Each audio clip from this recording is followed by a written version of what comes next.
9. Alcanzado. No fue difícil elegir el lugar donde hospedarse en Sharnek. Solo había 2 sitios disponibles, y uno estaba ya de bote en bote con los compradores y vendedores de una feria de maquinaria agrícola que acababa de celebrarse. Algunos ocupaban ya habitaciones en el otro establecimiento, el Sweetgrass Inn. Si no hubiera sido por la forma de sonreír de Cheryl, hubieran tenido que volver a marcharse, pero después de unas palabras, consiguieron una habitación doble donde podrían compartir. Era sencilla pero confortable. ¿Sabes lo que solía decirme mi madre?, dijo Cheryl, mientras colocaban en el cuarto de baño sus respectivos utensilios de toilette. ¿Qué cosa? Solía decir: allá afuera hay un hombre para ti, Cheryl. Deambula por ahí con tu nombre escrito en él. Piensa que era una mujer que se pasó 30 años buscando a su hombre y nunca lo encontró, pero siempre siguió creyendo en esa romántica idea. Ya sabes, el hombre de tus sueños está a la vuelta de la esquina, y me lo pegó a mí, maldita sea. ¿Todavía? Ay, sí, todavía lo estoy buscando. Tendría que haber aprendido después de todo lo que me ha pasado. ¿Quieres ducharte tú primero? No, pasa tú. En la habitación contigua se había iniciado una fiesta, y las paredes eran demasiado delgadas como para contener tanto ruido. Mientras Cheryl se duchaba, Lori se echó en la cama y repasó en su mente los acontecimientos del día. El ejercicio no duró mucho. Lo siguiente que supo fue que Cheryl la despertó de su sueño, una vez duchada y dispuesta para pasar una noche en la ciudad. ¿Vienes?, le preguntó. Estoy demasiado cansada, dijo Lori. Que pases un buen rato. Si es que hay buenos ratos que pasar, respondió Cheryl melancólicamente. Seguro que tú encuentras la manera, le dijo Lori. Así tendrás algo que contarme. Cheryl prometió intentarlo y dejar a Lori para que descansara, pero de pronto ya no tenía sueño y solo pudo dormitar un poco, interrumpida a intervalos por estallidos de ebrias risas estrepitosas en la habitación adyacente. Se levantó a sacar de la nevera una soda con hielo y volvió a su desasosegado lecho con su acalórico tentempié nocturno. Tomaría un baño placentero, decidió, hasta que la bebida o el cansancio pacificasen a sus vecinos. Sumergida hasta el cuello, el agua caliente sintió como se distendían los músculos, y cuando salió del agua se sentía mucho mejor. El baño no tenía extractor y ambos espejos se habían empañado. Ella se sintió aliviada por la discreción. El catálogo de sus defectos era demasiado largo como para resistir otro autoescrutinio en aquel momento. Su cuello era demasiado grueso, su rostro demasiado delgado, sus ojos demasiado grandes, su nariz demasiado pequeña. El conjunto estaba lleno de excesos y cada intento suyo de mitigar los defectos simplemente los empeoraba. Su pelo, que se dejaba largo para disimular los pecados de su cuello, era tan oscuro y exuberante que al enmarcar su rostro le daba un aire enfermizo. Su boca, que era idéntica a la de su madre, era de un rojo natural casi indecente, pero cuando intentaba mitigar el tono con un pintalabios más pálido, sus ojos aún parecían más grandes y vulnerables que nunca. El conjunto de sus rasgos no dejaba de ser atractivo. Tenía más hombres de sus pies de lo que hubiera querido. No el problema era su aspecto, sino que apreciara su forma de sentir. Tenía un rostro dulce, y ella no era dulce. No quería ser dulce, ni nada parecido. Tal vez las fuertes emociones que habían invadido en las últimas horas, al ver la sangre y las tumbas, dejarían su huella en ella con el tiempo. Así lo esperaba. El recuerdo de todo aquello se agitó en su interior y se sentía más rica aunque hubiera sido doloroso. Aún desnuda vagó por la habitación, tal como esperaba. Los de la otra habitación se habían calmado. La música ya no era rock and roll, sino algo más suave. Se sentó en el borde de la cama y empezó a acariciarse los pechos de arriba abajo, disfrutando de su suavidad. Su aliento seguía el pausado ritmo de la música que llegaba a través del tabique. Música para bailar mejilla contra mejilla, con los labios unidos. Se tumbó en la cama y su mano derecha se deslizó sobre su cuerpo. Le llegaba el olor del humo de los cigarrillos fumados durante meses sobre aquella colcha donde yacía. Hacía que la habitación pareciera un lugar público con sus idas y venidas nocturnas. La idea de su desnudez en una habitación así y el olor de su piel fragante en aquella cama le resultó muy excitante. Introdujo los dedos índice y medio en su vulva, lamentando ligeramente las caderas para facilitar la exploración. Era un goce que raramente se ofrecía. Su educación católica había interpuesto la culpa entre sus dedos y su instinto. Pero aquella noche ella era una mujer distinta. Encontró rápidamente lo que buscaba. Buscó al pie del borde de la cama y se separó las piernas para permitir que sus 2 manos pudieran actuar. No era Boone quien apareció en sus primeras oleadas de su placer carnal. Los muertos son malos amantes. Era mejor olvidarle. Su rostro había sido hermoso, pero ella nunca podría volver a besarlo. Su órgano también era hermoso, pero ella no podría acariciarlo ni volver a tenerlo dentro de sí. Solo se tenía en sí misma y al placer por el placer. Esto era lo que se imaginaba, el propio acto que estaba realizando. Su cuerpo desnudo en una habitación rancia, una mujer en una habitación, disfrutando de su propia y extraña intimidad. El ritmo de la música ya no la movía. Ella tenía su propio ritmo, levantando y cayendo, subiendo cada vez más. No había clímax, solo altura y más de altura, hasta que sintió que le recorría el sudor y le engulló aquella sensación. Se quedó echada unos minutos así. Luego, dándose cuenta de que el sueño le invadiría enseguida y de que no podría dormir en aquella posición, quitó todos los cobertores y dejó una simple sábana. Apoyó la cabeza en la almohada y cayó en el espacio que había entre ella y sus ojos cerrados. El sudor enfriaba su cuerpo a través de la fina sábana. En un sueño estaba en la necrópolis de Midian, y el viento le azotaba por entre sus avenidas, desde todas las direcciones a la vez, norte, sur, este y oeste, helándola mientras fastigaba su pelo en torno a la cabeza y le recorría la blusa. El viento no era invisible, tenía textura, como si arrastrase un peso de polvo y las motas fuesen directamente a sus ojos y su nariz, abriéndose camino entre su ropa interior y su cuerpo por las mismas rutas. Solo cuando el viento la cegó completamente se dio cuenta de lo que era, los restos de los muertos antiguos, volando con vientos contrarios desde pirámides y mausoleos, desde criptas y dólmenes, osarios y hornos crematorios, polvo volando con vientos contrarios desde pirámides y mausoleos, polvo de fétreos y cenizas humanas, huesos desmigajados, todo volando hacia Midian y ocultando sus encrucijadas ante ella. Sintió a los muertos en su interior, detrás de sus párpados, en la garganta, arrastrándose hacia su útero, y a pesar del frío de la furia de la tormenta no le daban miedo, ni deseaba expulsarlos. Veía su calor y su feminidad, y no lo rechazaba. ¿Dónde está Boone?, preguntó en sueños, convencida de que los muertos lo sabrían. Al fin y al cabo, él era uno de ellos. Sabía que no estaba lejos de ella, pero el viento se hacía cada vez más fuerte y la azotaba desde todas las direcciones, ululando alrededor de su cabeza. «Boone», volvió a decir, «quiero a Boone, dádmelo». El viento la oyó, su aullido se volvió más alto, pero alguien estaba cerca, impidiéndole oír la respuesta del viento. «Está muerto, Lori», dijo la voz. Intentó ignorar aquella voz y encontrarse en la interpretación del viento, pero había perdido el hilo de la conversación y tuvo que volver a empezar. «Es a Boone a quien quiero. Tráemelo». «No». Otra vez la maldita voz. Lo intentó por tercera vez, pero la violencia del viento se convirtió en otra violencia. La estaban sacudiendo. «Lori, despierta». Se aferró al sueño del viento. Tal vez todavía pudiera decirle lo que necesitaba saber. Podía resistir el asalto de la conciencia durante un momento más. «Boone», llamó otra vez, pero los vientos se alejaban de ella, llevándose a los muertos consigo. Sintió su roce cuando salían de ella, de sus venas y sus sentidos. Fuera cual fuese su conocimiento, se lo estaban llevando consigo. Ella no podía retenerlos. «¡Lori!». Se habían ido, todos se habían ido, arrastrados por la tormenta. Solo le quedaba abrir los ojos, sabiendo que encontraría a Cheryl ante ellos, hecha de carne y hueso, sentada al borde de la cama y sonriéndole. Oculto tras el follaje, alguien o algo jadeaba. Ella se echó hacia atrás automáticamente, fuera de la sombra de los árboles y a pleno sol. El susto hizo latir furiosamente su corazón, y su latido ahogaba sus oídos del ruido que lo había esporteado. Tuvo que esperar unos instantes y agudizar el oído para asegurarse de que no lo había imaginado. No había error. Algo se escondía tras las ramas del árbol, que pesaban tanto como su carga de hojas que casi rozaban el suelo. Al escucharlo con más atención, se dio cuenta de que aquel sonido no era humano ni saludable. Su rudeza y su irregularidad hacían pensar en un animal agonizante. Se quedó al calor del sol durante un minuto o más, mirando entre la masa del follaje y sombras, intentando captar la visión de la criatura. Hubo alguno que otro movimiento, un cuerpo intentando enderezarse en vano, un pateo desesperado en el suelo, mientras la criatura intentaba levantarse. Su desamparo la conmovió.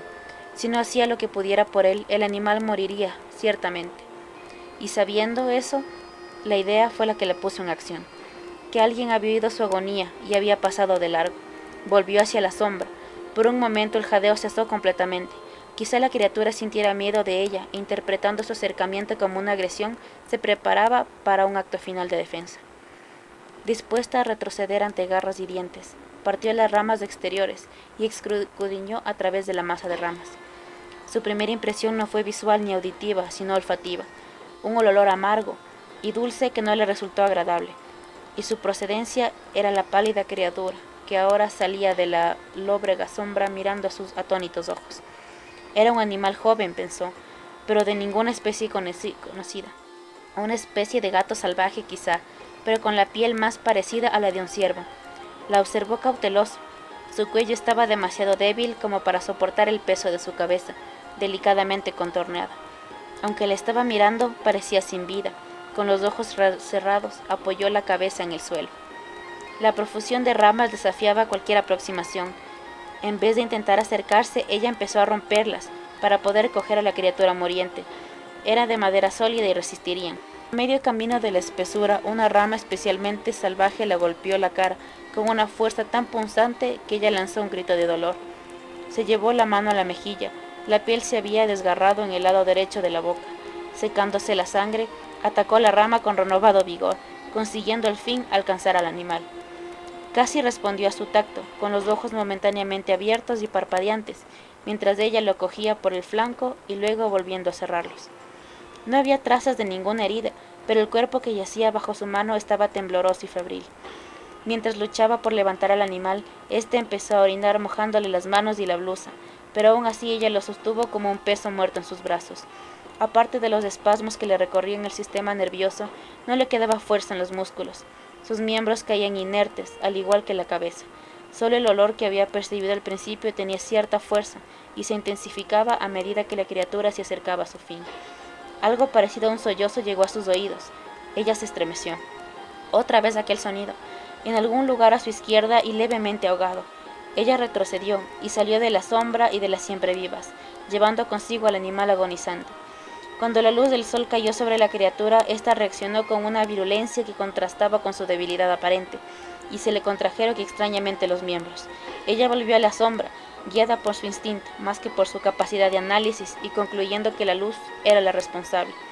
Solo entonces se volvió hacia la dirección de donde había venido el sollozo.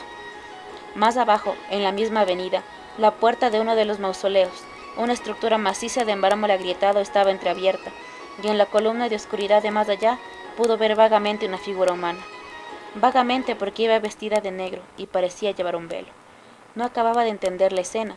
El animal agonizante atormentado por la luz, la mujer sollozante. Seguramente era una mujer, en el umbral vestida de luto. ¿Cuál era la relación? «¿Quién es usted?», exclamó ella. La doliente pareció retroceder hacia las sombras, pero luego se arrepintió y se acercó a través de la puerta abierta, aunque lo hizo con tanta precaución que empezó a aclararse la relación entre la mujer y el animal. Ella también teme el sol, pensó Lori. Ellos estaban juntos, el animal y la doliente, y la mujer lloraba por la criatura que Lori llevaba en brazos. Miró el pavimento que se extendía entre ella y el mausoleo. Podría llegarse hasta la puerta de la tumba sin tener que pasar por el sol, ni acelerar así la muerte de la criatura. Quizá, si tenía cuidado. Planeó su ruta antes de moverse. Empezó a cruzar hacia el mausoleo, utilizando las sombras como piedras en un río. No volvió a mirar a la puerta. Estaba concentrada en proteger al animal de la luz, pero podía sentir la presencia de la doliente deseando que ella llegase. Una vez la mujer dijo algo, no una palabra, sino un sonido suave, un sonido de arrullo, que no iba dirigido a Lori, sino al animal muriente. A unos 4 o 5 metros de la puerta del mausoleo, Lori se le atrevió a mirar. La mujer del umbral no podía esperar más. Saltó de su refugio y sus brazos se desnudaron cuando la tela que la cubría cayó hacia atrás y su piel quedó expuesta a la luz del sol. Pero fue solo un instante. Mientras sus dedos intentaban liberar a Lori de su carga, se oscurecieron e hincharon como si se lo hubieran magullado instantáneamente. La doliente dio un grito de dolor y casi cayó en la tumba de atrás mientras retiraba sus brazos, pero no antes de que la piel se le abriera, cayéndole de los dedos motas de polvo amarillento como polen, bajo la luz del sol y depositándose en el suelo. Segundos después, Lori estaba en el umbral, y al atravesarlo entró en la oscuridad protectora. La habitación era apenas más que una antecámara. 2 puertas conducían respectivamente a una capilla y a una cripta bajo tierra. La mujer de luto estaba de pie ante la segunda puerta, que estaba abierta, lo más lejos posible de la hiriente luz. Con la prisa se le había caído el velo. Su rostro era huesudo, delgado y demacrado, lo que prestaba a sus ojos una fuerza especial, incluso en la esquina más oscura de la habitación. Aquellos ojos captaban un reflejo de la luz de la puerta abierta, de modo que parecían brillar. Lori no sentía ningún miedo. Era la otra mujer la que temblaba tocándose sus manos heridas por el sol, y su mirada iba del rostro perplejo de Lori al del animal. «Me temo que está muerto», dijo Lori, ignorando el mal que afligía a aquella mujer, pero reconociendo el mismo pesar que ella misma había sentido hacía poco. «No», dijo la mujer con serena convicción. «Ella no puede morir». Sus palabras no eran una súplica, sino una constatación, pero la inmovilidad que había en los brazos de Lori parecía contradecir aquella certeza. Si la criatura no estaba muerta, sin duda le faltaba poco. «¿Quiere traérmela?», preguntó la mujer. Lori dudó. Pese a que el peso de aquel cuerpo le dolía en los brazos y ella quería cumplir con su deber, no quería cruzar la habitación. «Por favor», dijo la mujer, tendiendo sus manos heridas. Lentamente Lori dejó la seguridad de la puerta y la luz del sol fuera, pero cuando había bajado 2 o 3 escalones oyó el rumor de un susurro. Solo podía venir de un sitio, las escaleras. Había gente en la cripta. Se detuvo mientras la invadían supersticiones de su infancia, miedo a las tumbas, miedo a las escaleras que bajaban, miedo al otro mundo. «No es nadie», dijo la mujer con el rostro dolorido. «Por favor, tráigame a Babette». Como para animar a Lori, dio un paso alejándose de la escalera y empezó a murmurar hacia el animal, al que había llamado Babette. Tal vez las palabras, la proximidad de la mujer o la fría oscuridad de la habitación motivaban una respuesta por parte de la criatura. Un temblor le recorrió el espinazo como una descarga eléctrica, tan fuerte que Lori estuvo a punto de dejarla caer.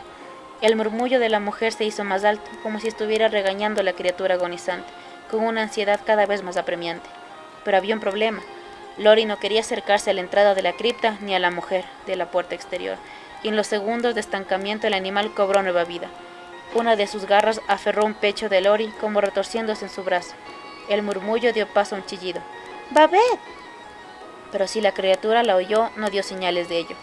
Su movimiento se hizo violento, una mezcla de espasmos y de sensualidad, que estremeció un instante como torturada, y el siguiente onduló como una serpiente desprendiéndose de su piel.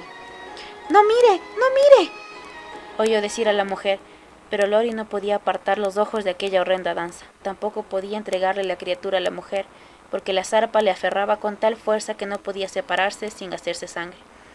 Pero aquel «no mire» tenía sentido. Ahora le tocó a Lori gritar aterrada, mientras se daba cuenta de lo que estaba sucediendo en aquella habitación. Desafiaba la razón. «¡Dios mío!». El animal se transformaba ante sus ojos.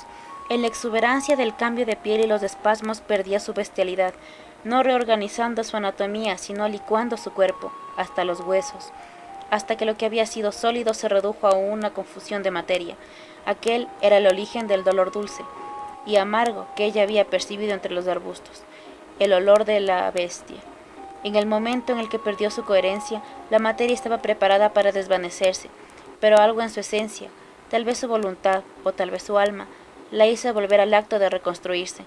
La última parte de la bestia que se mezcló fue su garra, y su desintegración envió una oleada de placer a través del cuerpo de Lori. Ello no le impidió darse cuenta de que su pecho se había liberado de la garra. Horrorizada, no podía soportar por más tiempo su carga, y la arrojó en los brazos extendidos de la doliente como si fuera un montón de excrementos.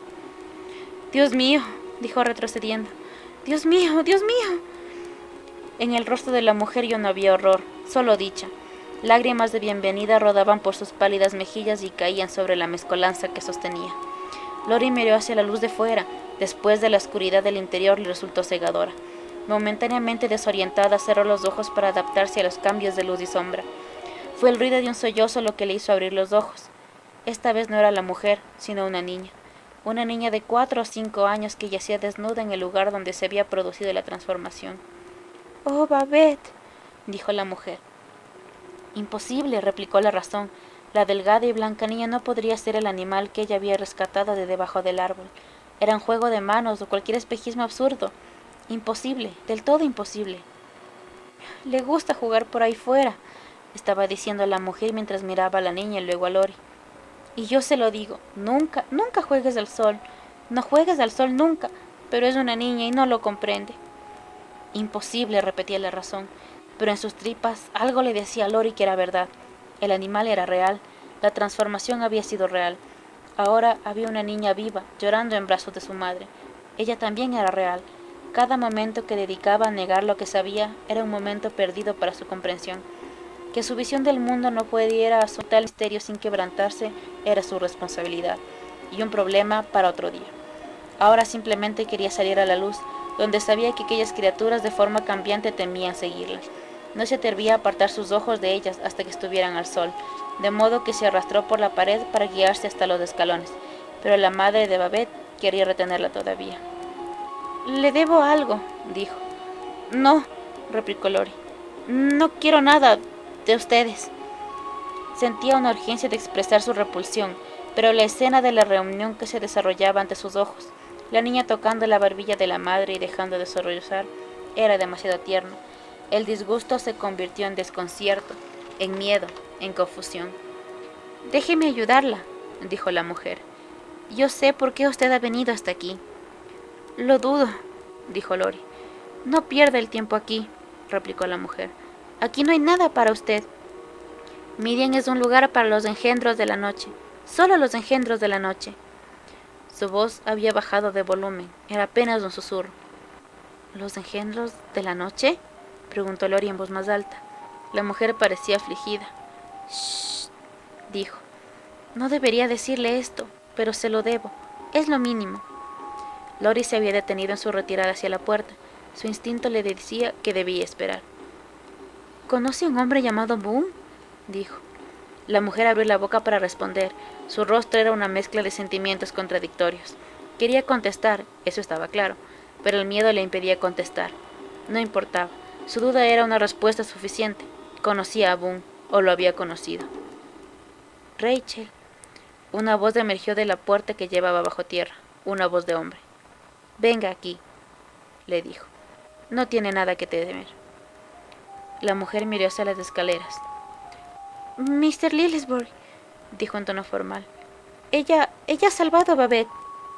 «Lo sabemos». La respuesta surgió de la oscuridad. «Ya lo hemos visto. Pero venga aquí». «Nosotros», pensó Lori. ¿Cuántos otros habían allí abajo? ¿Cuántos engendros de la noche? Confiada por la proximidad de la puerta exterior, desafió a la voz que intentaba silenciar a su informadora. He salvado a la niña», dijo. «Creo que merezco algo a cambio». Hubo un silencio en la oscuridad. Luego brilló un puntito de brasa ardiente y Lori se dio cuenta de que Mr. Lillisbury estaba de pie, casi arriba de las escaleras, donde la luz del exterior le había iluminado, al menos ligeramente, si no hubiera sido porque las sombras se cernían de algún modo sobre él, manteniéndole invisible excepto a su cigarrillo. «La niña no tiene ninguna vida que salvar», le dijo a Lori. «Pero lo que tiene es suyo, si lo quiere». Hizo una pausa. «¿La quiere? Si es así, llévesela, es suya». La idea de aquel cambio le horrorizó. «¿Por quién me toma?», exclamó. «No lo sé», replicó Lillisbury. «Es usted la que ha pedido una recompensa». «Solo quería que me contestaran unas preguntas», protestó Lori. «No quiero a la niña, no soy un salvaje». «No», dijo suavemente la voz, «no lo es. Así que váyase, no tiene nada que hacer aquí». Levantó el cigarrillo y gracias a su débil luz, Lori pudo ver los rasgos de su interlocutor. Sintió que él quería descubrirse en aquel instante, quitándose el velo de sombras para encontrarse cara a cara con ella por un momento. Él, como Rachel, estaba demacrado, y su delgadez era aún más exagerada por la amplitud de sus huesos, concebidos para un revestimiento más grueso. Ahora, con los ojos hundidos en sus cuencas y los músculos de su rostro demasiado planos bajo su apergaminada piel, dominaban el arco de sus cejas surcados y enfermizos. «Esto no podría entenderse», dijo. «Usted no tendría que haberlo visto». «Lo sé», respondió Lori.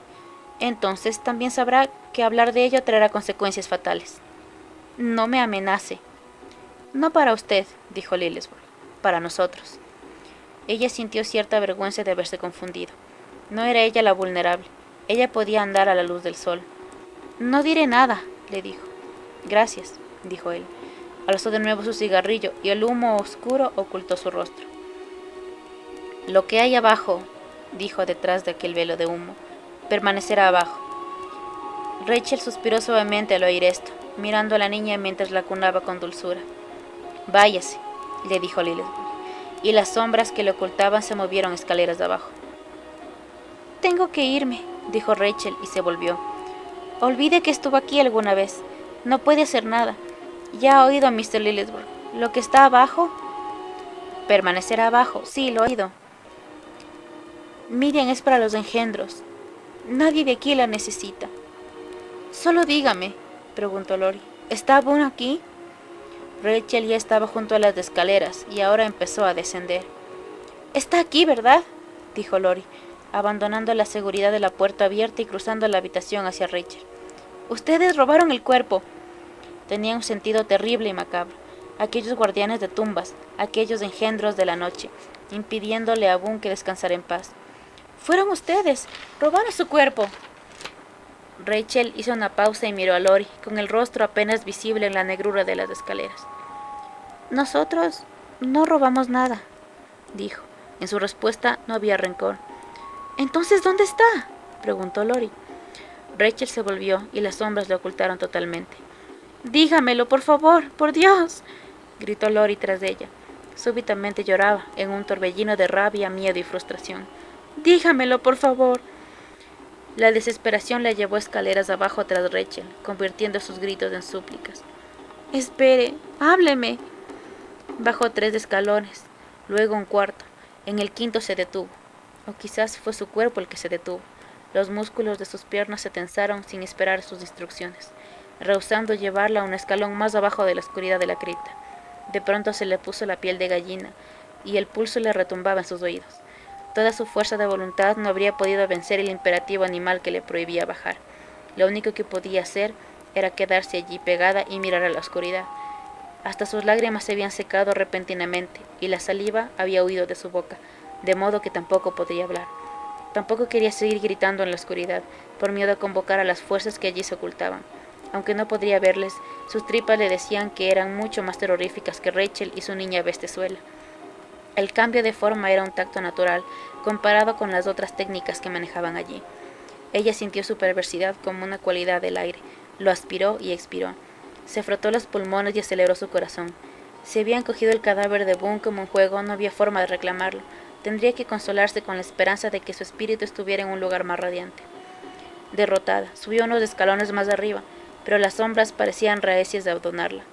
La sintió ondular por dentro de su blusa y engancharse de sus pestañas, un millar de pequeñas garras sobre ella, retrasando su retirada. «No se lo diré a nadie», murmuró. «Por favor, dejad que me vaya». Pero las sombras le retuvieron y su fuerza era una promesa de venganza si ella les desafiaba. «Lo prometo», dijo ella. «¿Qué más puedo hacer?». Y súbitamente capitularon. Ella no se había dado cuenta de cuán fuerte era su tirón hasta que desapareció. Ella retrocedió, subiendo las escaleras a la débil luz que venía de la antecámara. Dando la espalda a la cripta, corrió hacia la puerta y salió hacia la luz del sol. Era una luz demasiado radiante. Se tapó los ojos y se apoyó agarrándose al soportal de la piedra para acostumbrarse a la virulencia de la luz. Tardó varios minutos, de pie contra el mausoleo temblando y tensándose alternativamente.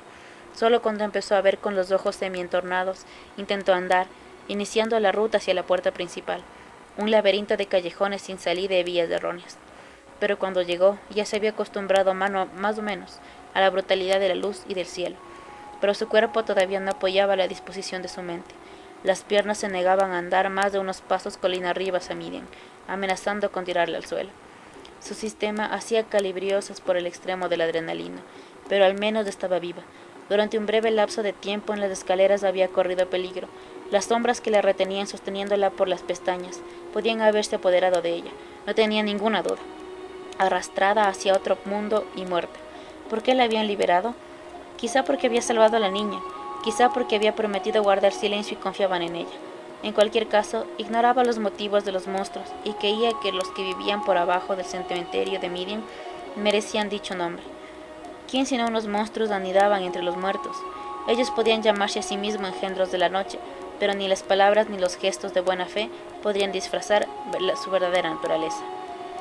Ella había escapado a los demonios, a cosas de desdicha y putrefacción, y hubiera ofrecido una oración de gracias por su liberación, si el cielo no hubiera sido tan inmenso y brillante, y tan declaradamente desprovisto de dioses que la pudieran escuchar.